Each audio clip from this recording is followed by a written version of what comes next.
রংপুরে সবজির দাম ভালো পাওয়ায় খুশি সবজি চাষিরা। অন্যদিকে হাত বদল হলেই প্রতি কেজি সবজিতে বেড়ে যায় ৫ থেকে ৫০ টাকা। তবে হাতের নাগালে নেই দাম। বাড়তি দরে পণ্য কিনতে গিয়ে দিশেহারা সাধারণ মানুষ। সিন্ডিকেট চক্রের মাধ্যমে বাজার নিয়ন্ত্রণ হচ্ছে, এমনটাই বলছেন স্থানীয়রা। বিস্তারিত রংপুর জেলা প্রতিনিধি রবিউল ইসলামের পাঠানো তথ্যচিত্রে দেখুন ডেস্ক রিপোর্ট।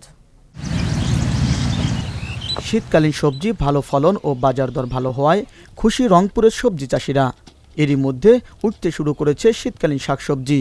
এসব সবজি স্থানীয় চাহিদা মিটিয়ে যাচ্ছে দেশের বিভিন্ন স্থানে।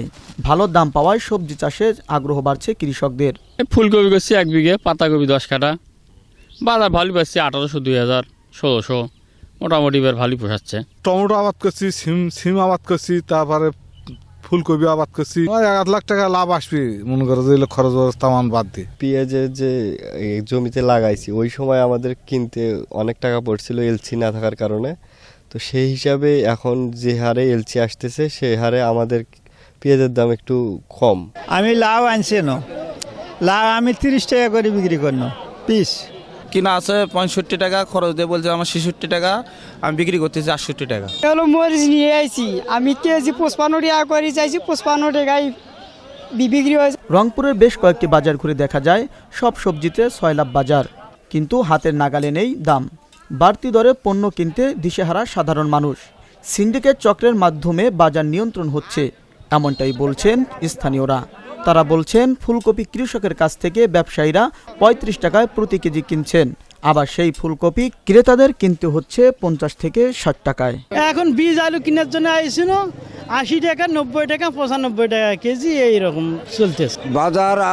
এখন একটু বৃদ্ধি, অবশ্য বাজার কমে না। আলু হচ্ছে তো ৭২-৭৫ টাকা কেজি, বুঝছেন। মরিচ হচ্ছে তোমার ৩০০ টাকা পাল্লা। আর অন্য মালের দাম একটু বৃদ্ধি পাচ্ছে। জিনিসের উদ্যোগের দিক থেকে এই জিনিসটা আমরা আমাদের ইচ্ছা যে সরকার এই বাজারটা নিয়ন্ত্রণ করুক, একটু নিম্নে নিয়ে আসুক, তাহলে আমাদের কৃষক মানুষের কিছুটা উপকৃত হব। মসুর কালাই ১০৫ টাকা কেজি, অ্যাঙ্কার বেচতেছি ৭৪ টাকা। মনে করেন ছোট মসুর হলো ১৩০ টাকা, ২৫ টাকা কেজি। মুগের ডাল হলো ১৫০ টাকা। এলেই তো আমরা বেচতেছি। উপজেলা কৃষি কর্মকর্তা কৃষিবিদ সাদিকুজ্জামান সরকার জানান, এবছর অত্র উপজেলায় ফুলকপি ৬০০ হেক্টর, বাঁধাকপি ৫৫০ হেক্টর, লাউ ৭০ হেক্টর, মূলা, বেগুন এবং শীতকালীন সবজি আরও কয়েকশো হেক্টর জমিতে চাষাবাদ হচ্ছে।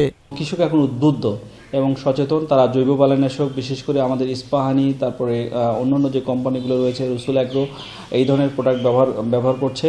আমাদের চতরায় আনসার আলী, আমাদের কাবিলপুর ইউনিয়নে সহ পীরগঞ্জের বিভিন্ন জায়গায় এই জৈব বালাইনাশকগুলো যাতে ব্যবহার হয়, এই জন্য আমরা বাজারজাতকরণের ব্যবস্থা নিয়েছি। ফলে কৃষক এটি ব্যবহার করছে এবং এক্ষেত্রে দুটি লাভ হচ্ছে। একটা হলো যে কৃষকের স্বাস্থ্যগত দিকটি ভালো থাকছে এবং মাটির সহ পরিবেশের গুণাগুণটা রক্ষা করা সম্ভব হচ্ছে। এদিকে মশলা ও সয়াবিন তেল সহ দ্রব্যমূল্যের ঊর্ধ্বগতিতে নাজেহাল জনজীবন। ক্রেতারা আশা করছেন দ্রুত দ্রব্যমূল্যের দাম নিয়ন্ত্রণে নিয়ে আসবে বর্তমান সরকার। Abu Naeem Shah, channel S news desk.